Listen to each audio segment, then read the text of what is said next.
Yo, what is going on, guys? Welcome back to another episode of In the Box, episode 18. We got to face the music, or I got to face the music today, considering Canada has won the Four Nations face-off.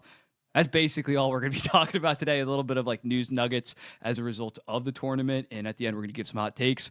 Babiak, how are you feeling? Honestly, I'm just happy that the competition level was so high, right? That was the big concern coming in. How serious are these guys going to take it? Absolute playoff intensity is the answer, and that's a good thing. Yeah, dude, especially with some outside factors that kind of factored into the game and the passion between the fan bases. It was awesome. It was awesome. Obviously, the United States got their win Saturday night. They did gloat a little bit too much, myself included, but I naturally just am going to do that every single time that we beat Canada regardless. And then in that final, it was an amazing game. It's genuinely one of the best games I've ever watched. At the end of the day, we talked about it going into the tournament. Like the clear advantages for Canada versus United States was United States goaltending, and for Canada, like the big players, the best players were all on Canada in terms of McDavid, McKinnon, Crosby, Marner, Point. They had more superstars, and their goaltenders stepped the fuck up. Like Jordan Binnington played better than Hellebuyck. Hellebuyck didn't play bad. That first goal was like a little bit soft on McKinnon, but there was a lot of action in front of the net. And he overall just allowed, 2 goals in regulation, and then a McDavid wide open right in front of him. Like, he's not stopping that. Yeah, Canada, just their goalies stepped up, and their big players stepped up, while the United States, guys like Austin Matthews, Jack Hughes, Adam Fox, we're going to really dive into that and maybe criticize those guys further, just didn't. They didn't. They had to rely on guys like Brady Tkachuk, who was amazing throughout the tournament, Slavin playing monster minutes. Their stars just kind of shied away in the big moment. And I said that going into it, considering they didn't have like insane Stanley Cup final experience versus a McDavid, Crosby, Stone, Point. Like, it stinks. It's good experience for 2026. If they win in 2026, I'm going to act like the Four Nations face-off is the biggest joke of all time and how it's only a four-nation tournament. Like, what a joke. But yeah, it sets the table that it's Canada's sport as of right now, and until further notice, unfortunately. What do you think? That was a spiel by me. Sure was, but you know what? It's your takeaway I'm there. grieving. Your takeaway there is right, though. I mean, for Canada, the best players were the best players, right? McKinnon, McDavid, Crosby. Those were the guys that were not just in the final, but the whole tournament really carrying them. And like you said, for the U.S., the best players were Brady Tkachuk, Slavin, Matt Boldy, I guess. Larkin was great too, yeah. They did not get the high end production out of Matthews or Fox or Jack Hughes. I think people are being too hard on Adam Fox. His partner Noah Hannafin was probably the worst skater that the U.S. had final, the whole tournament. And The whole tournament. he was not good against great. Canada. He was good against Canada, but I agree. Sanderson probably should have been in there from the jump. I think that held Fox back. I think all of the blame on Jack Hughes is very deserved, right? I mean, this is supposed to be a young superstar, a potential future face of the league tier guy. He was not that at all, not just in the final, in any of the games. Where was Jack Hughes the whole tournament? Yeah, he finished with 1 assist and just soft, like getting pushed off the puck so easily. And there's always been like a meme that like he's a great skater in terms of speed, but he can never stay on his feet. Like the lightest touch, he'd go flying. And like it's insane because he's already put on like 10 to 15 pounds from his rookie year. If you watch rookie year Jack Hughes, he was like 5'11", 158 pounds. It was insane. That's why he sucked to start off. But like he still needs to develop in terms of his strength, or else he'll always be like, again, it's best on best versus the NHL. It is a different game. It's a lot more physical. He'll be fine at the NHL level, but in terms of solidifying himself as a top 10 player in the entire NHL, the guy that you want as your best player come a deep playoff run, it's just not there yet. And it can be there. Again, all the talent in the world to be a top 5 player in 3 to 5 years once maybe some of those other guys start to regress.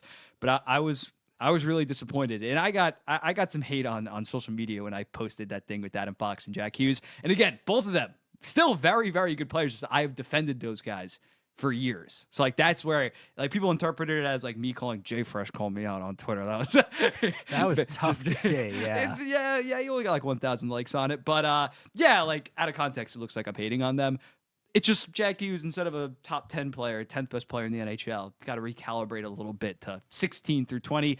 As for Adam Fox, you should never put him in, not never, but like until further notice, not nearly as good as Cale Makar and Quinn Hughes. And again, maybe Quinn Hughes would have struggled during that tournament, but what he's done this season has been so unreal. He's definitely fallen back into the tier of Werenski, who just straight up outplayed him in that tournament. Slavin, Morrissey, Dahlin, like he's still probably towards the top of that second tier.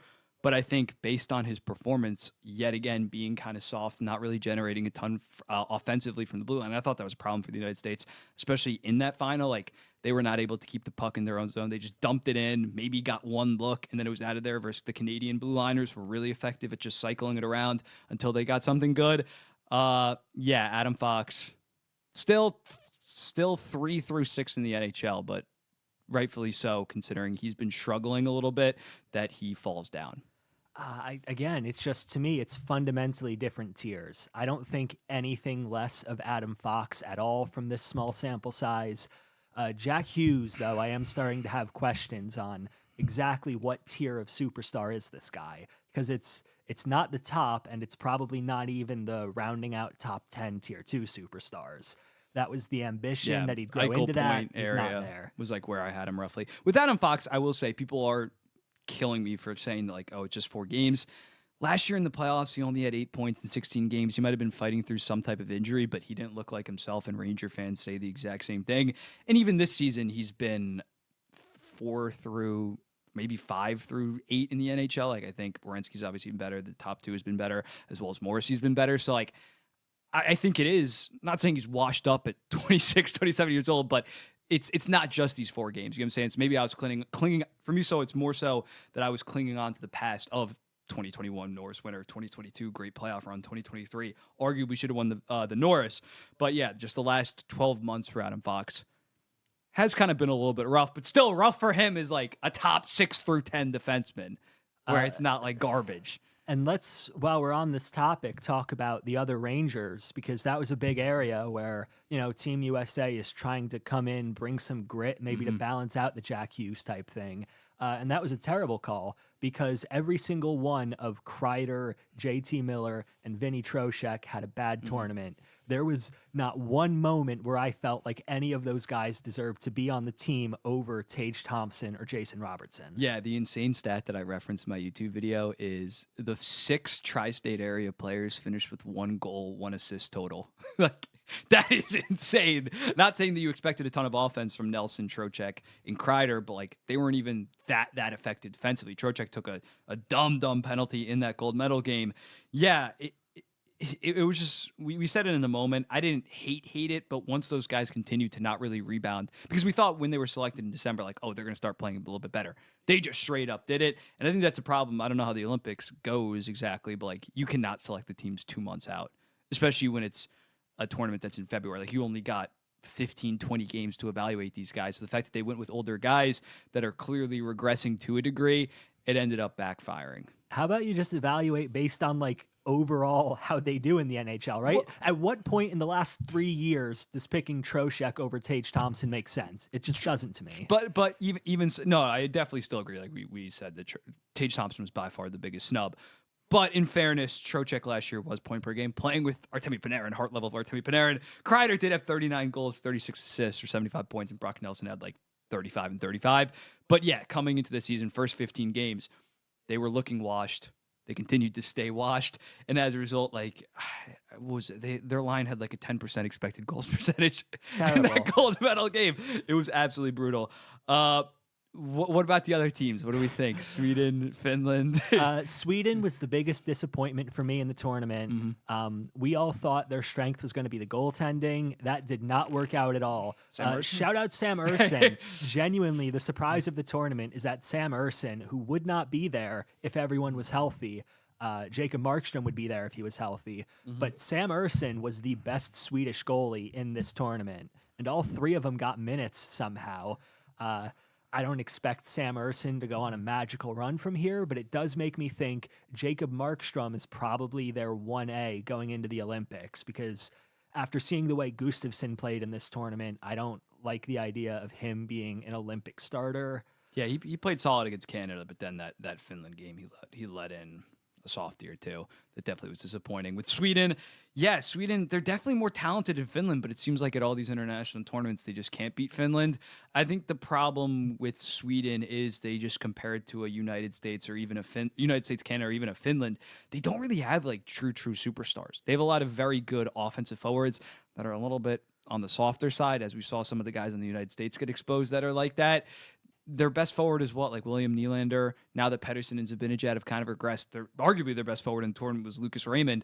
They just don't quite have that guy that could take over a game. And when you're going up against a level of talent that these other teams possess, and especially like a Barkov and a Rantanen even are levels ahead of their forwards, it just resulted in a pretty disappointing result for Sweden.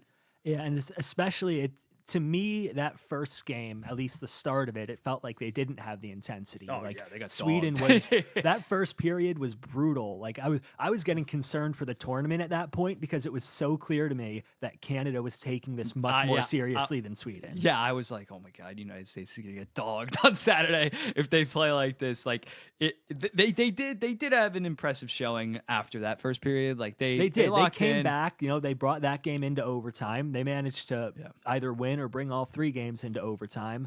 But you're right about the forwards, right? Is Elias Pettersson a superstar? He hasn't looked like it at all this year. Yeah, let's dive into that because like he played 9 minutes in their final game against the United States, the game that they won.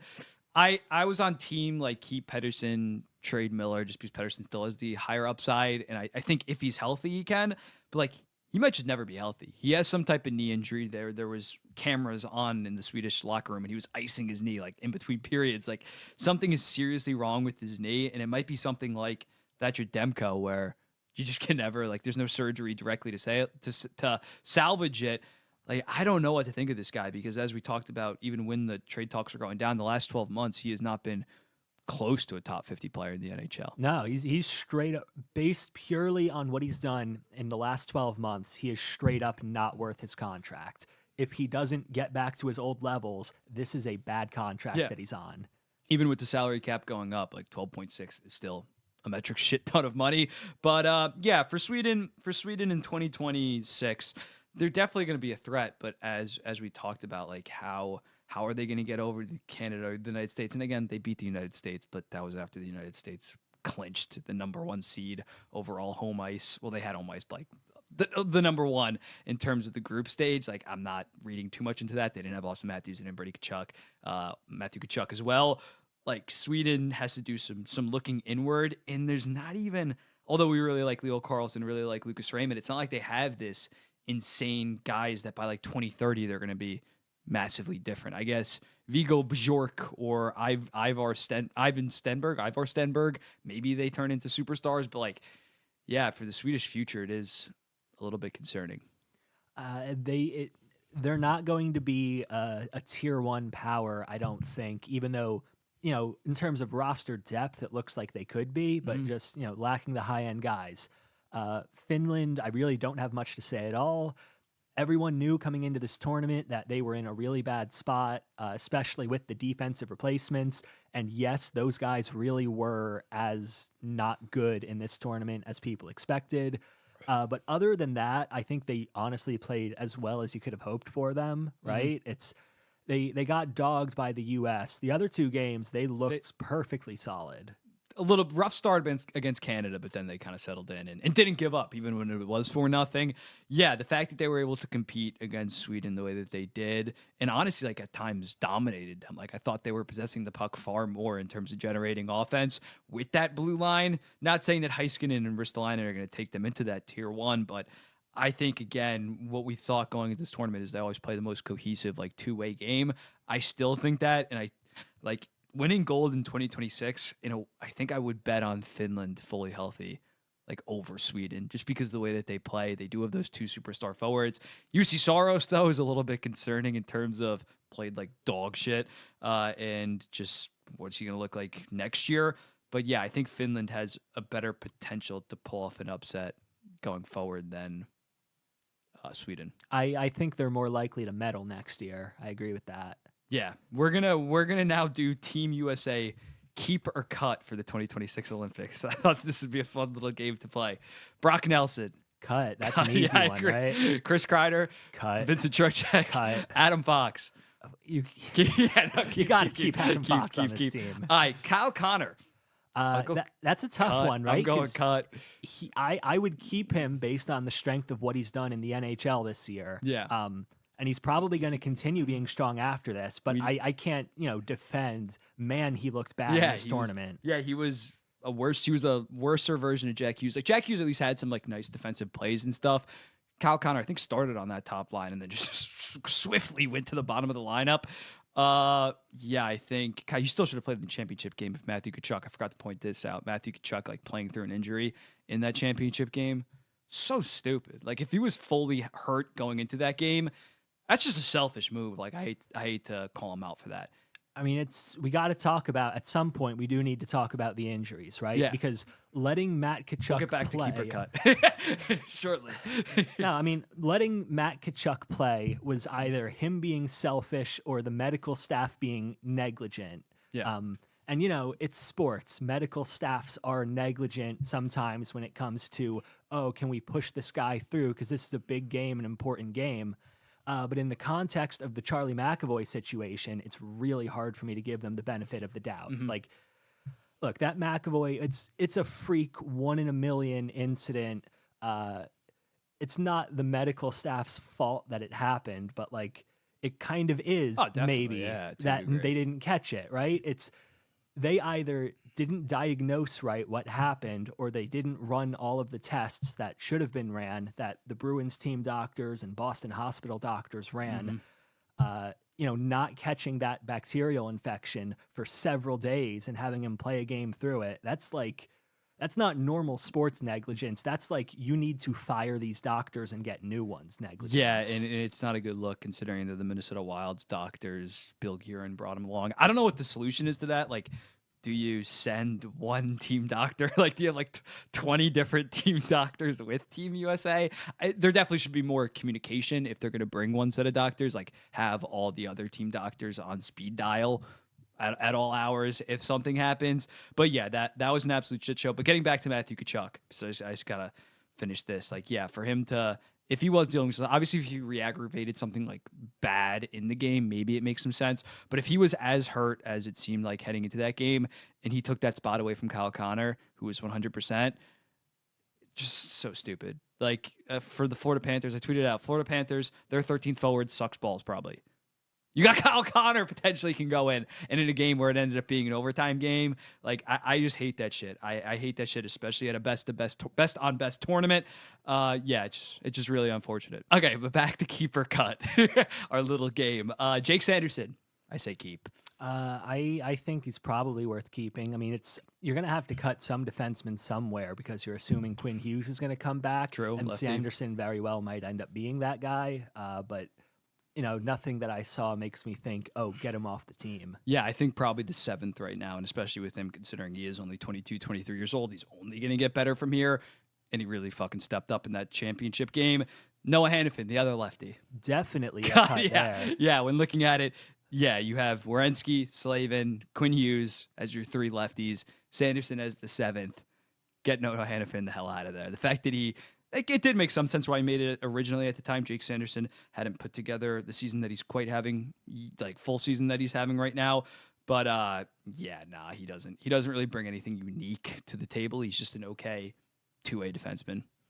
Yeah, I don't know. I mean, he looked fine mostly for Vegas for long stretches. This tournament, he looked terrible. Okay. Next up, now we're gonna do bring or leave for the guys that didn't go. Jason Robertson. That's an easy bring. Yeah, bring keep. Yeah, definitely. Made sense why he didn't make the team at the time. Like he was playing pretty bad. He had like 20 points in 35 games or something. No, not that many, but like he was like half point per game. But yeah, 6'3", can do the things that he can do, and especially defensively, he's come a long way. Same with Tage Thompson, who I assume that we're gonna say is definitely it's the biggest snub there. Again, like I already said, even at the time that was like an indefensible snub to me, leaving him off the team. Yeah, such a great goal scorer. They definitely could have needed him in that moment. Cole Caulfield. I would bring. No, leave. I still say leave. If we saw Cole Caulfield does some bite to his game, but if we saw some of the smaller guys struggle a decent amount at this tournament, unless you're going to put him on like a line with like Jack Hughes and Matthew Boldy, reignite like 2019 kind of chemistry, I can get behind that as like a third line. And I think Jack Hughes probably should play center in 2026. I think that's part of the reason why maybe he struggled a little bit being on the wing. But Cole Caulfield, we'll see. If he's tearing it up goal scoring wise at the start of next season, I can definitely see it. Alex Tuck. That's an interesting one. I guess probably I would bring, because to me he's the kind of guy whose game fits in that bottom six for this competition role, right? Because we saw the massive gap with Canada's bottom six with Sorelli there, Seth Jarvis, right? Actually looked really good, and the U.S. bottom line looked terrible. So maybe bringing more like bottom line fit role guys would make sense. Yeah, I think 6'3", 6'4". You bring him, throw him on the fourth line. I would take him. I think Cole Caulfield's a better hockey player for the NHL, but at this kind of tournament, I think I'd rather have Alex Tuck in more of a reduced role. And then lastly, John Carlson. I would leave him home probably. Yeah, I think so as well. I'm trying to think the right side. You have McAvoy, Faber, Fox. Maybe you could bring Carlson, but no, you're probably not bringing him over Faber based on what Faber showed in that tournament.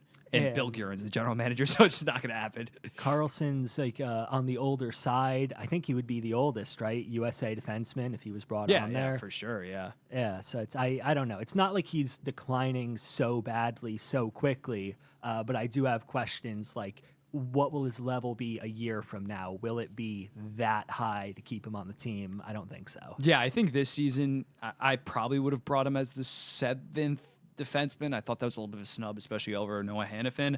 But yeah, I think at 35, 36, he might have missed out on his last chance in terms of making it. Let's show some love on the Canada end. To me, the only guy on Canada that you need to cut is Konechny, who looked really bad for most of this tournament. Canada's definitely not short of other wings you could bring on in a bottom six role. But, for the most part, their bottom six looked really good, actually, and I probably wouldn't make any other changes. Yeah, if I'm Connor Bedard, I'm not loving my chances next year unless I really develop like a two-way game. Celebrini, I could maybe see getting the nod in that bottom six because he is more so of that two-way guy. But yeah, if I'm Canada, I'm running back basically the same forward core, defense core-wise. You just insert Shea Theodore. I think you pick Drew Doughty over Alex Pietrangelo just straight up next season. People are going to argue about Evan Bouchard. Maybe you bring Mackenzie Weegar, depending on how other guys look. Colton Parayko, I thought, had a pretty solid. Good. Yeah, he had a pretty solid tournament. We knocked on that when it happened, but he continues to produce not only defensively but offensively at the NHL level. Yeah, if you're Canada, I guess Binnington's the starter in 2026. I would have to go Logan Thompson. Yeah, no. I'm saying like realistically, it's probably going to be Binnington. I would bring Logan Thompson around, but Binnington showed up in a big way. His playoff numbers have always been good at the NHL level. Yeah, I think you probably go Binnington, Hill, Thompson in 2026. That makes sense to Blackwood, me. maybe. I don't know. You could bring Black. I don't think there's a huge difference between Blackwood and Hill at this point. Yeah, they're just going to run back the same team and probably. No, they're not going to win it, but still sticking with the United States. But they're definitely the favorites heading into 2026. Absolutely. Sadly. Like, United States, I just can't believe. One game on the line, overtime. Connor McDavid, great for the NHL's look. And now we're going to talk about the TV ratings. I know you love to talk about TV ratings. We do. I mean, in this case, we kind of have to, though. Yeah, speaking of, for the marketing and all that. 4.5 million for the Saturday game, and then 9.3 for the final game. Absolutely bonkers. Blew the NBA's All-Star game ratings out of the water. I mean, it's a bad comparison. I don't really like that much because this is an international tournament. It's more comparable to like the NBA's Olympics.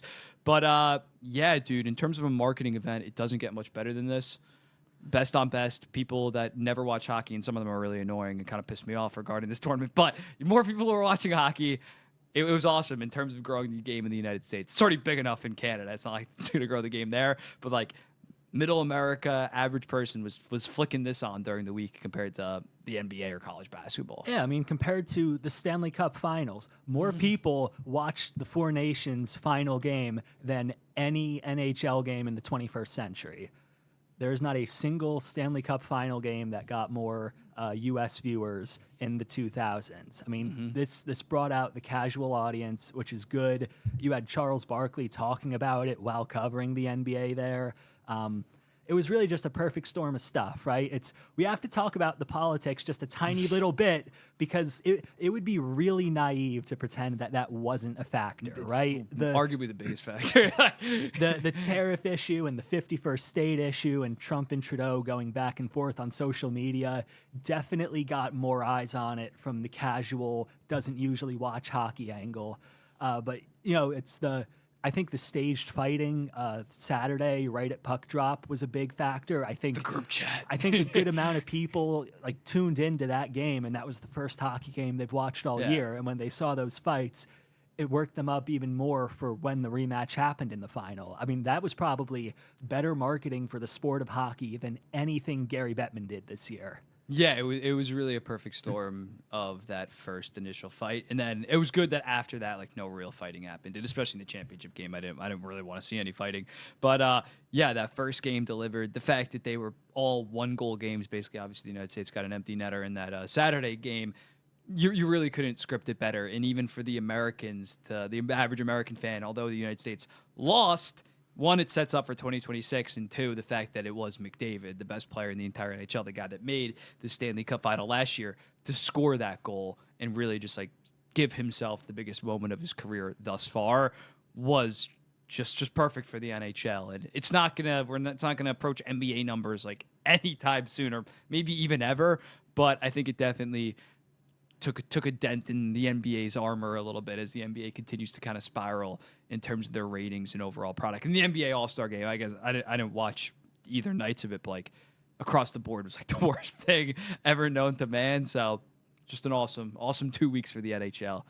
Yeah, I do want to honestly push back a little bit on McDavid because I don't think McDavid first best on best really had anything to do with it from a U.S. perspective. No, I just mean him scoring that overtime winner. It's good to set him up as the next guy, but it's honestly a big part of why this tournament works so well is because people who do not know who Connor McDavid is were tuning in to watch that game.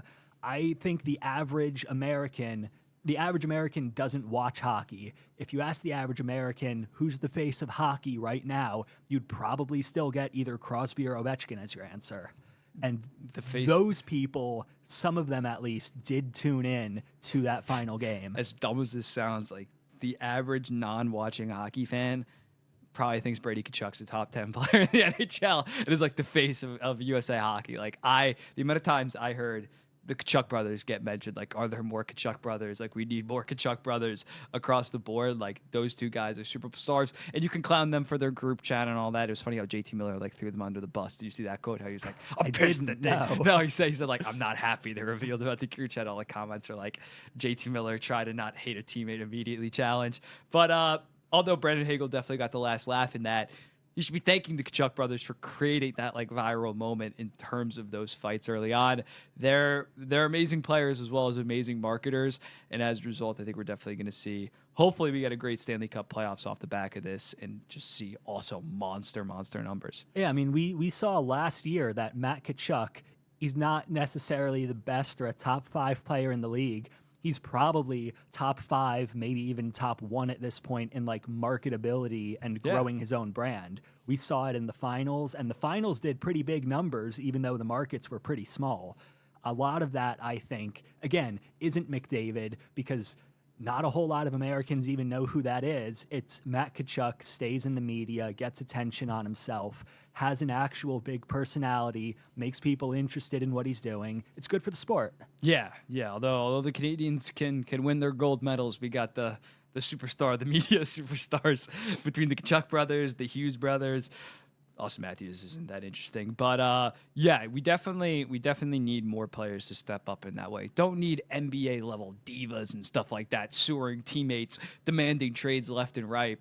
For the growth of the game, you do need to display personality not only on the ice but also off the ice. You can't just be pucks in deep. Pucks in deep. We worked really hard. I'm not saying make it all about yourself, but yeah, we've seen this age. The next generation definitely appears to be more so personality focus. Like someone like Malcolm Celebrini is oozing personality. San Jose sucks, but like the NHL is still covering him so much because him and Will Smith are just a really fun duo, young Gen Z duo.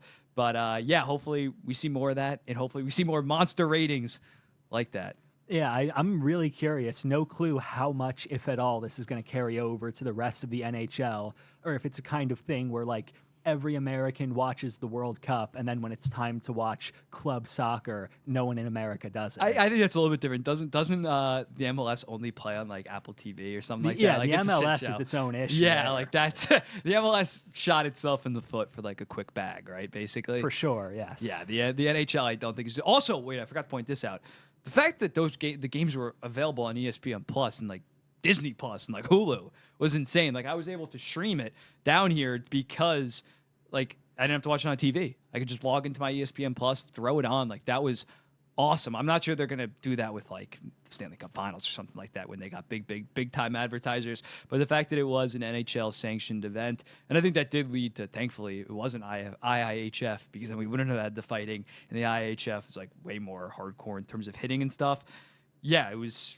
For a sport that struggled with accessibility and exposure, they really just hit everything on the head. And hopefully, come 2026, it can be even better. Not saying like I don't want other countries to succeed, but a 2026 gold medal game against USA versus Canada. Like, well, I don't even. What was 2010's like TV numbers? Do we? In the tens of millions. Yeah, like there. I feel like that would have to be like 25 million. It could be the biggest thing like since the Miracle on Ice at that point. Yeah, like genuinely dude, I'm might trying- be. Like that would be. Oh, but fuck, the game's like 7 a.m. I'm not kidding, because it's in Italy. It's and it's the final day of the Olympics. Yeah, it's like 7. It's like 1 p.m. local time. So we'd have that. That would be quite the event. A 7 a.m. gold medal game. It's no more Vancouver. But yeah, that's our Four Nations talk. I think we dove into it a decent amount. Now we are going to be giving out some hot takes for the rest of the NHL season. Do you want to start, or do you want me to go first? You can go first on that. Okay, one. I'll go first. For me, the Florida Panthers, I think, are a first-round exit this season. Matthew Tkachuk's health is up in the air. Love the top 6. It's arguably the best top 6 in the entire NHL, probably is. Love the top pair, but the rest of this team is just appearing much weaker than prior seasons. Anton Lundell had that amazing start when he was on the first line. Now he's kind of dropped down to the third line. His production has fallen off. They still have depth. Luosterainen, Rodriguez. Defense core, unless they do something big, doesn't really intimidate me that much. They don't have their first round pick this year, so I don't know how like aggressive Bill Zito's going to be at the deadline. If they end up doing something, maybe my opinion changes. And also Bobrovsky has a 903 this season, and we saw it in 2023. He struggled in the regular season and balled out in the playoffs. But yeah, back-to-back deep runs. I think I would pick Toronto or Tampa Bay to beat them as of right now. That's hot for sure. I could not disagree more, honestly. That wasn't staged. No, it wasn't there. That was First round. I mean, it's not like right now they're probably not going to win the division. I mean, it's like split 3 ways. They're very close. So like they're going to have to play probably one of those teams to start out. If they play the Senators or the Red Wings in the first round, yeah, things change. I just don't think they're going to win the division. I want to zero in on Bobrovsky's regular season numbers. They've been below average most of the time. Last year, he was a Vezina finalist. Yes, last year. It's so came in hot. inconsistent. Most of the time he's been in Florida, he's been a below average regular season 2022, player. And we've seen 2024, time and time again, he turns it on in the playoffs. So I think the same thing will happen again, and I think Florida at least wins 1 round. Okay, well, yeah, that kind of bakes into another hot take, but you go now. All right, yeah. First. So this might not be a hot take overall, but it is hot for me because it's such a switch up on how I usually talk about the Ottawa Senators. I'm going to buy in on the Brady Tkachuk hype and say they are the most likely out of everyone outside the top 6 to actually make the playoffs. And there's so many questions. There's so many reasons why they might not. How is Olmark's health looking? He played really terribly yesterday. How well can Josh Norris hold up over a full NHL season? Because history says he won't, not at all. But I'm kind of buying in now to they have enough young offensive talent that I like them more than Montreal, more than Detroit, more than Columbus, more than the Rangers. Yeah, I'm lower on them than say a month ago, but also like every other team shitting their pants. If that makes sense. Like it's not like nothing's changed with Ottawa, but for me, but it's more so outside of Detroit, everybody's shooting themselves in the foot. Boston has McAvoy out. Hampus Lindholm, we forgot to mention, is out for probably the rest of the season. The Rangers are the Rangers, just stinking it up.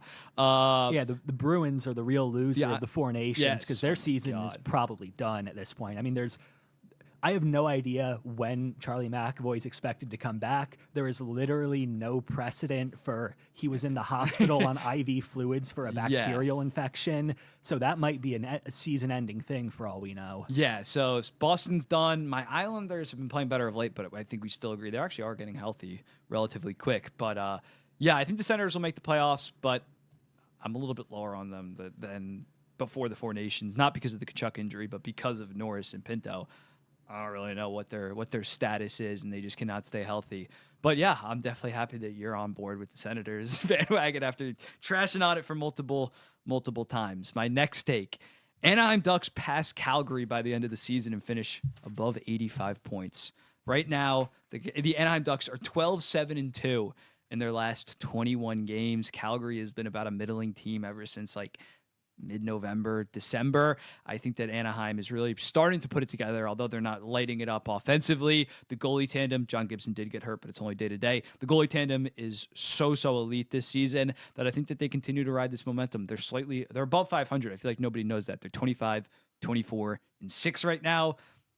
They're playing great hockey of late, and I think that they're going to pass Calgary, who just continues to blow up defensively. Dustin Wolf carried just not a middling team, a bad team. You look at any of their underlying numbers, offensively, defensively, Corsi. It's been bad for Calgary. Dustin Wolf has just been a top 10 goaltender this season. Their record with Dan Vladar is like 4-12-1 or something ridiculous like that. They're going to continue to fall off, and Calgary fans should want to fall off because they want to keep their top 10 pick. They're not making the playoffs most likely. They're not doing anything if they make the playoffs. So yeah, Anaheim ends up making the playoffs at around, or not making the playoffs. Anaheim ends up finishing ahead of Calgary. Yeah, screw it. They're gonna beat They'll win Vancouver the cup this year, probably. Yeah, they're gonna trade for Brock Besser and pass Vancouver. And yeah, 80-ish points for Anaheim.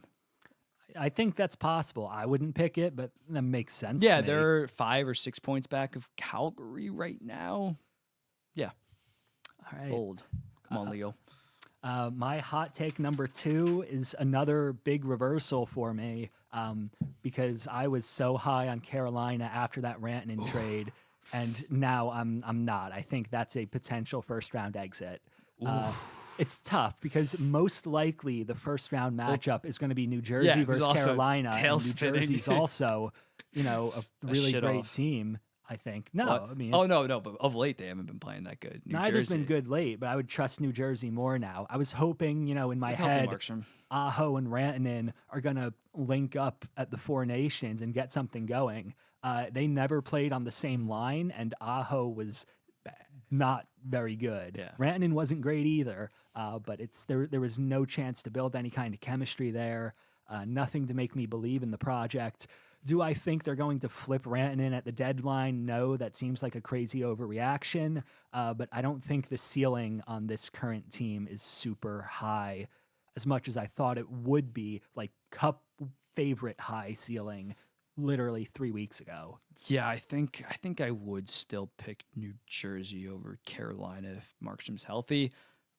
So yeah, I think that's like a decently hot take. It would be a disaster though if they traded for Rantanen and then lose in the first round. Like holy shit, we thought this was going to be a retool year for them, and I was kind of fine if they lost in the first round. If they didn't do anything, just waited until that cap space came up.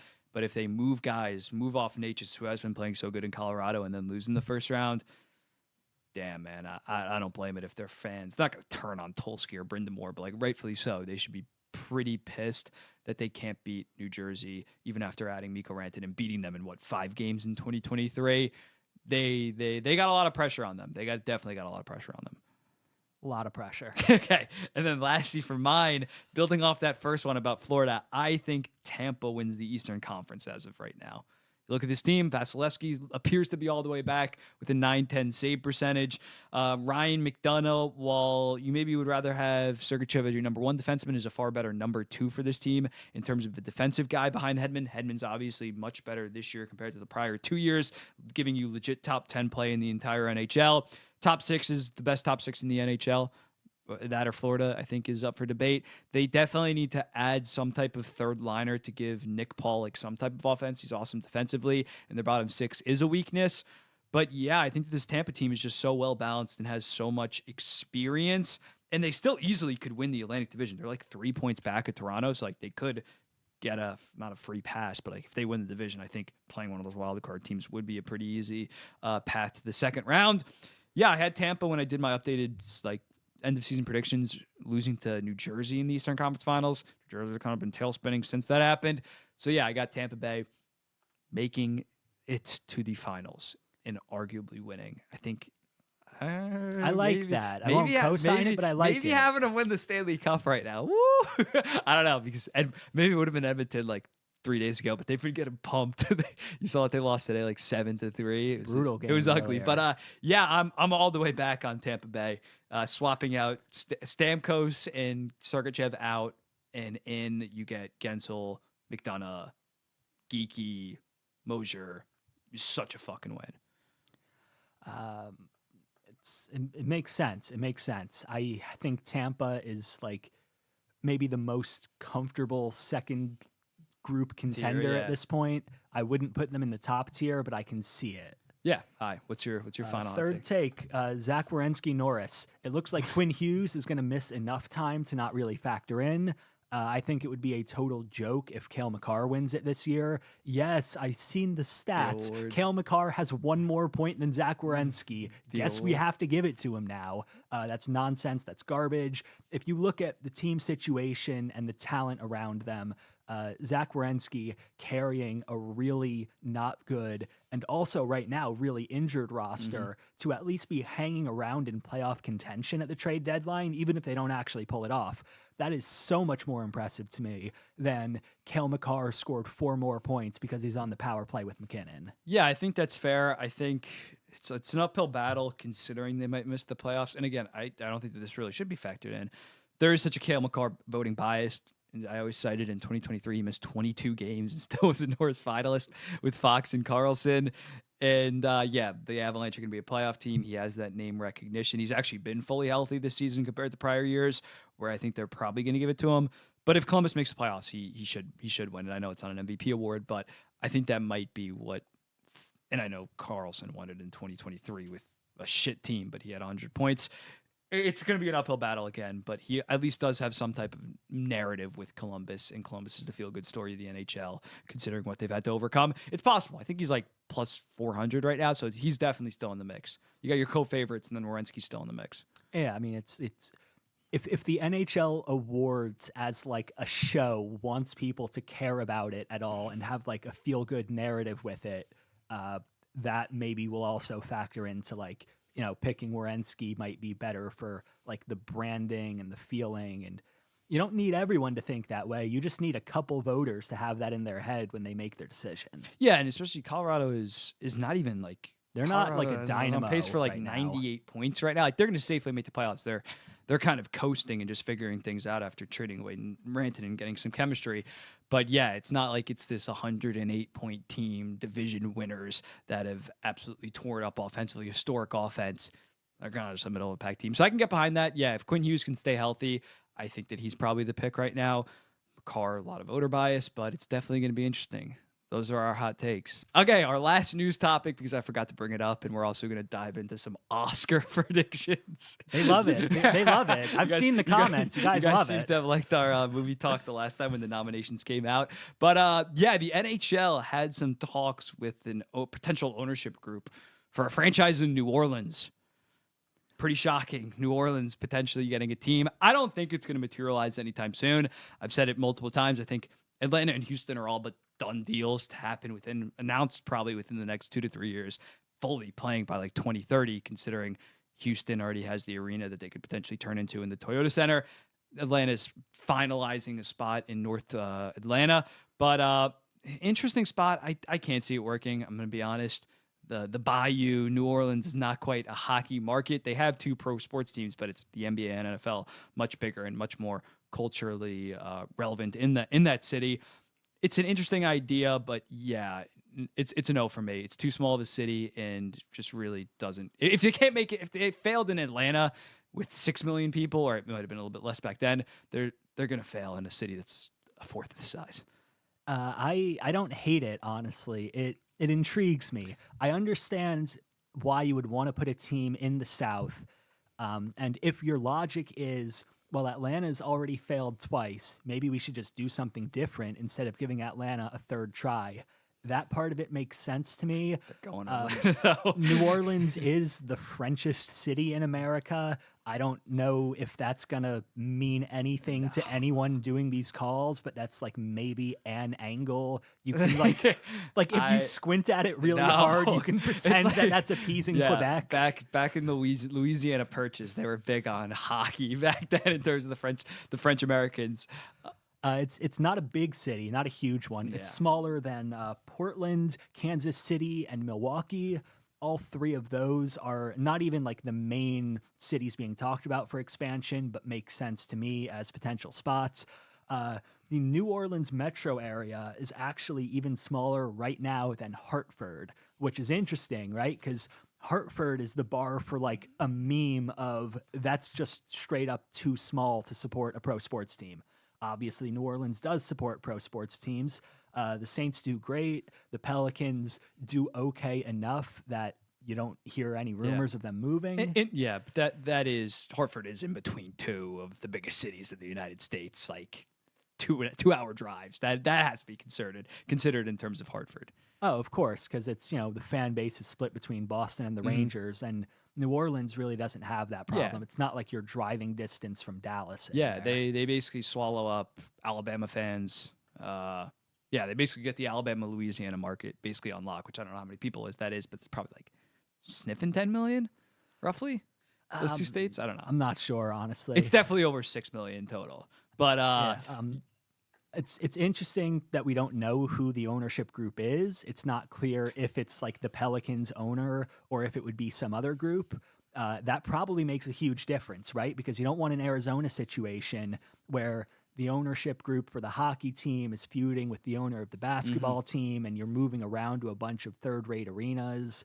Maybe it's the same owner and they're just not revealing it, but we don't know that. So that could be a factor too. Yeah, I think Houston is for sure going to be the same ownership. Atlanta is different though because they're building, Atlanta's different, but they're building their own arena from ground up. So that'll be fine. But yeah, dude, I just can't see this one working. I'd rather put a team, no joke, in like Omaha. Yeah, Nebraska. I mean, like if New Orleans had no pro sports teams or one pro sports team, I could maybe see it working out. Like the reason why Vegas, it probably would have been successful if they put a team now in Vegas. But the fact that the reason why it was so successful is because it was the first team and because they made the fucking Stanley Cup final in their first season. But yeah, it already has two pro sports teams despite being one of the smallest cities in the entire what am I saying? Smallest cities that have pro sports teams to begin with. So yeah, I'd rather go to Omaha.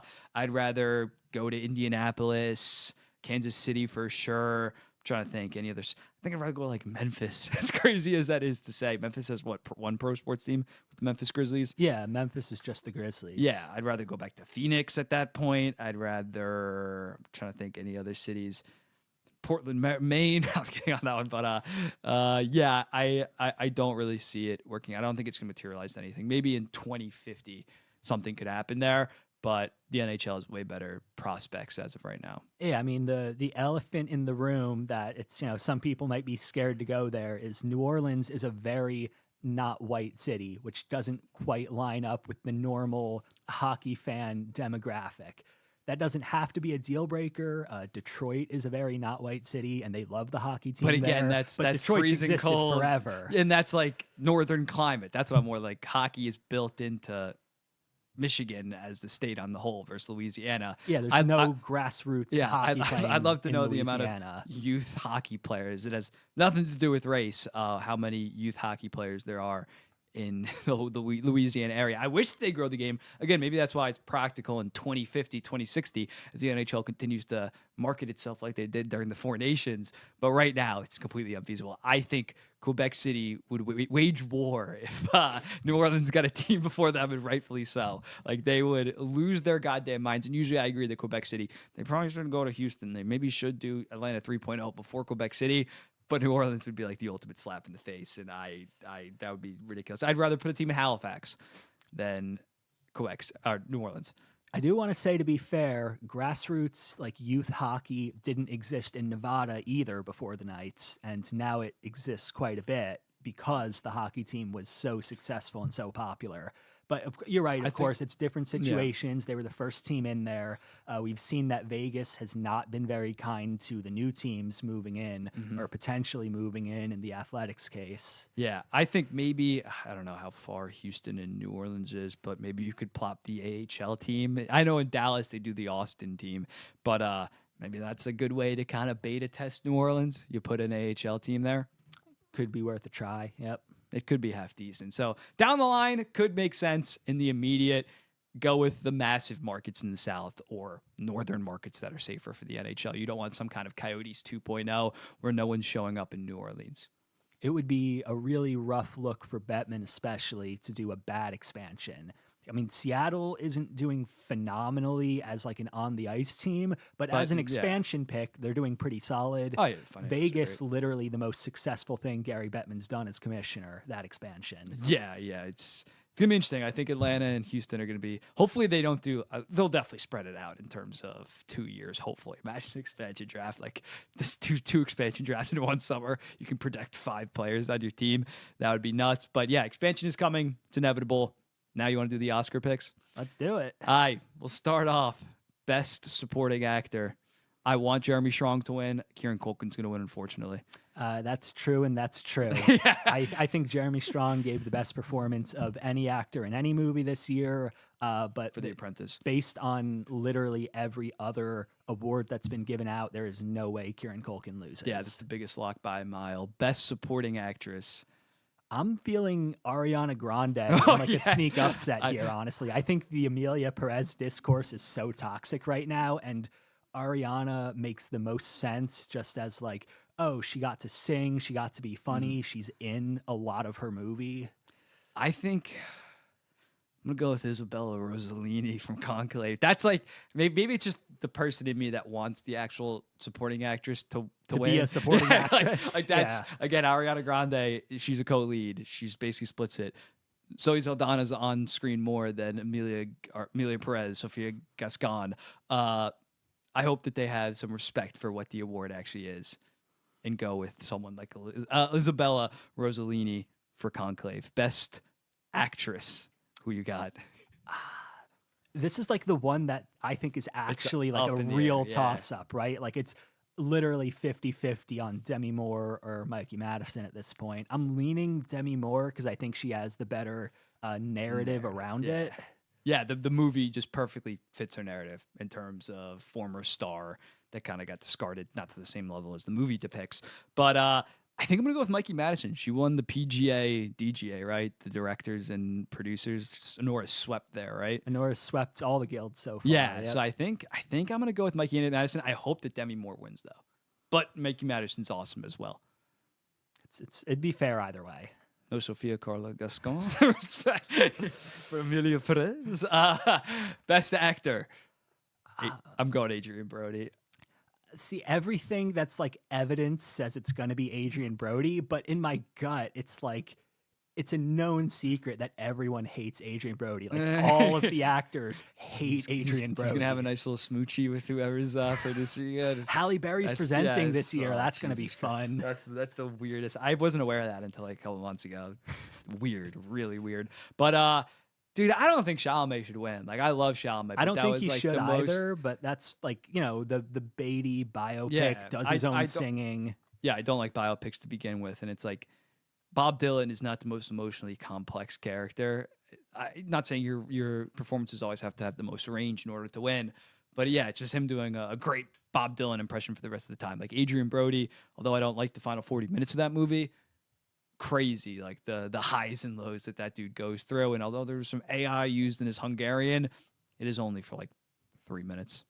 I'm just thinking back. Rami Malek won. I really thought he shouldn't have, just Yeah. for doing an That impression of a movie's singer. bad. So I wouldn't be shocked if Chalamet's the same. Bohemian Rhapsody, bad. Best Bad. director. Um, Sean Baker. I think it's I'm going to going be at this Baker. point. Yeah, I think he swept all those awards that we talked about. Brady Corbet just seems like an uptight dickwad, like so full of himself. If you watch any interview, His that he interviews are does. not helping his Yeah, he's like, case. oh, I gotta do. You talk about sci-fi movies, like there's. I don't know if I would ever tackle sci-fi, because there's only been 2 great sci-fi movies of all time, and he of course referenced like 2 random art. Like I don't know. I don't think he said 2001: Space Odyssey. I think he would even more like niche than that. It's like I don't like Brady Corbet. I think Sean Baker should win it. He's been putting in great work for the past like 5 years. Should have got more love for Red Rocket. And yeah, I think he wins it. Should have got more love for Florida Project. Florida, But yeah, he keeps building and building, and I think this is the breakout. And then Best Picture. Based on what I'm saying, I should say Honora, but I don't. My heart says Conclave is going to end up with the most points, just as they do the the safest, ranked choice most voting. agreeable. Yeah, it's ranked choice there. I'm sure if it was just pick your number one, Honora would probably win, but I think Conclave ends up with the most points. You're going with Conclave. I think as much as I didn't pick Corbet. I think I'm gonna go with The Brutalist for like that's like the quintessential like Oscar's Best Picture, Oscar Beatty. If that makes sense. Like it might lose some awards. I think I might change my supporting actress to Felicity Jones now that I think about it. I think she might win. But yeah, that seems to be Honora winning Best Picture. Like I can't see the old heads fully getting behind it. I think it's gonna get a lot of zero place votes or 10th place votes. Yeah, it's going to get a lot of first place votes and a lot of last place votes. So I think I'm gonna go with Brutalist. Although I think the movie falls apart and gets really weird in the last 30 to 40 minutes. I think it gets the dub.